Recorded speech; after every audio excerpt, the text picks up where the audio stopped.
നാട് മറന്നാലും മൂട് മറക്കാമോ തങ്കഞ്ചേട്ട? സോറി ജോജു സാറേ.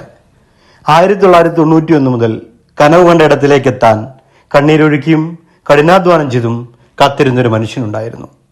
1992 മഴവിൽ കൂടാരം എന്ന സിദ്ദിഖ് ഷമീർ ചിത്രത്തിൽ മിന്നിമറയാൻ പാകത്തിലൊരു വേഷം ലഭിച്ചപ്പോൾ ലോകം കീഴടക്കിയ സന്തോഷത്തിൽ ആഹ്ലാദിച്ച അയാൾ ഇന്ന് നടനും നിർമ്മാതാവും സംവിധായകനുമാണ്. അയാൾ ഒഴുക്കിയ കണ്ണീരും കഠിനാധ്വാനവും അയാൾ സ്വപ്നം കണ്ട ഇടത്തേക്ക് അയാളെ സാവകാശമെങ്കിലും എത്തിച്ചു.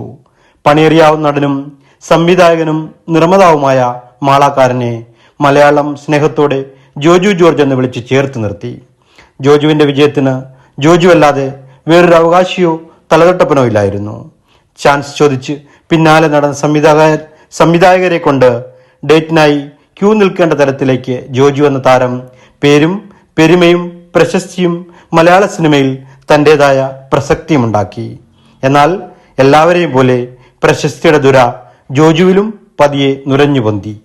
പണി സ്ത്രീവിരുദ്ധമെന്ന് നിരൂപിച്ചയാളെ നിർദ്ദയം ചീത്ത വിളിച്ചും ജോജുവിന്റെ കരിയർ ബെസ്റ്റുകളൊന്നായ തങ്കഞ്ചേട്ടന്റെ വൊക്കാബുലറി അവാർഡിന് വേണ്ടി ഡിസൈൻ ചെയ്തതെന്നും അതിൽ അഭിനയിച്ചതിന് നയാ പൈസ കിട്ടിയില്ലെന്നുമൊക്കെയുള്ള ചുരുളിത്തള്ളുകളെ ചുവടെ വെട്ടിയിരിക്കുകയാണ് സംവിധായകൻ ലിജോ ജോസ് പെല്ലിശ്ശേരിയും നടനും നിർമ്മാതാവുമായ ചെമ്പൻ വിനോദ് ജോസും.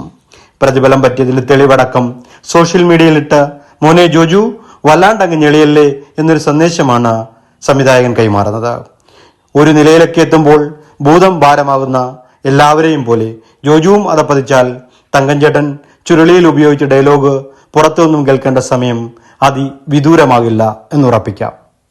നീ എന്നെ കണ്ടടാ, നീ എന്നെ അറിയോ? നീ തങ്ങനെ അറിയോ? തങ്കൻ ഞാനാണോ ഈ മോനെ?